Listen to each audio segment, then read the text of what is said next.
Salams and welcome. Thank you for joining me in another episode of the Quran in English for beginners. A'udhu billahi minash shaitanir rajim. Bismillahir rahmanir rahim. In the name of God, most gracious, most merciful. We are busy with Surah number 4, verse number 47. O you people of the book, believe in what we have now revealed. Confirming, we're referring to the people of the book, are the Jews and the Christians. Believe in what we have now revealed, confirming what was already with you, before we change the face and fame of some of you beyond all recognition, and turn them hindwards, or curse them, as we cursed the Sabbath breakers, for the decision of Allah must be carried out. As we saw in one of the earliest verses, the Sabbath breakers were turned into apes because they thought that they were more intelligent than the Creator, and they thought they found loopholes in the divine law, right? Allah forgives not that partners should be set up with Him, but He forgives anything else to whom He pleases.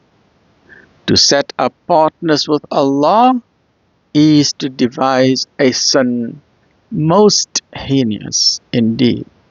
This big sin is known as shirk, and the Quran repeatedly says over and over and over again the basic fundamental principle of Islam, and the basic fundamental principle that makes you a Muslim is Tawheed. La ilaha illallah. There is no God but Allah. God most merciful is one. The Creator of the heavens and the earth is one. There is only one God in the universe. And this God does not have partners, nor does He need any partners in His dominion. He does not have a mother. He does not have a father. Jesus is not His son. He does not have sons. He does not have daughters. Mary is not His mother. The tree is not God, the elephant is not God, the buffalo is not God, the river is not God, the mountain is not God, the moon is not God, the sun is not God. None of the creatures in the universe are God except the Creator. Worship the Creator, not the creation. This son, the minute you make a mistake, if you say that God has a son, you will not be forgiven for that big mistake, because it is a great insult to God by telling Him that He's got a son. How will you feel if someone falsely accuses you that you've got a son? You won't like it, isn't it? So we must not insult the Creator of the heavens and the earth when He is telling us Himself that He is one. That He's got no mother, He's got no father, He's got no sons, He's got no daughters, He's got no grandparents, no uncles, no aunts, no prime ministers, no presidents, no chairman of the board, no royal advisors, no bodyguards. He needs nobody, but everybody needs Him. But if you insult Him, to say that no, he's weak and he needs children, or he needs a parent, or he needs people to help him, or there's many gods, He will never forgive you for that big insult. He will forgive any of your other sins. Any other sin He will forgive you, but He will never forgive you with this very big blasphemy or insult if you say that He's got a son or a daughter or a mother or a father, or He's got partners in His dominion. That is one sin. He will never, never forgive you for that. So please be very clear about your understanding of who God is, and be very careful that you do not insult Him. Have you not turned your vision to those who claim sanctity for themselves?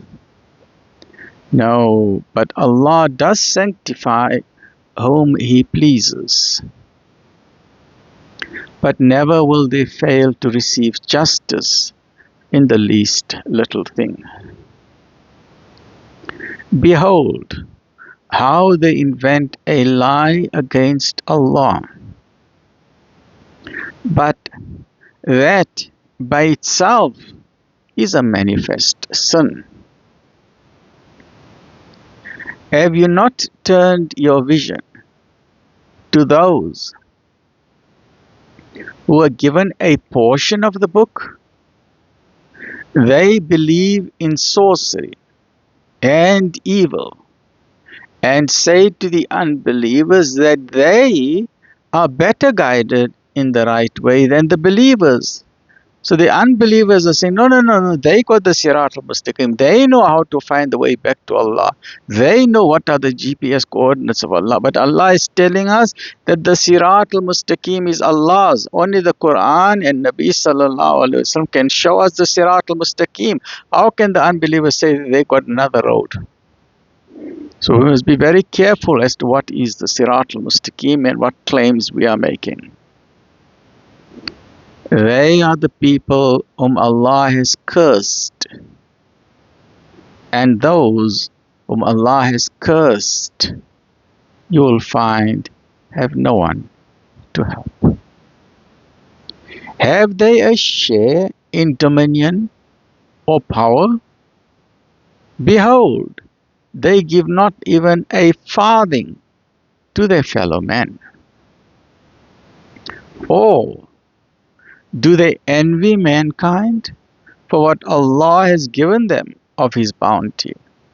But we had already given the people of Abraham the book and wisdom, and conferred upon them a great kingdom. Some of them believed, and some of them averted their faces from Him. And enough is hell for a burning fire. Join me in the next episode as we continue with Surah An-Nisa. Alhamdulillah Rabbil Alameen.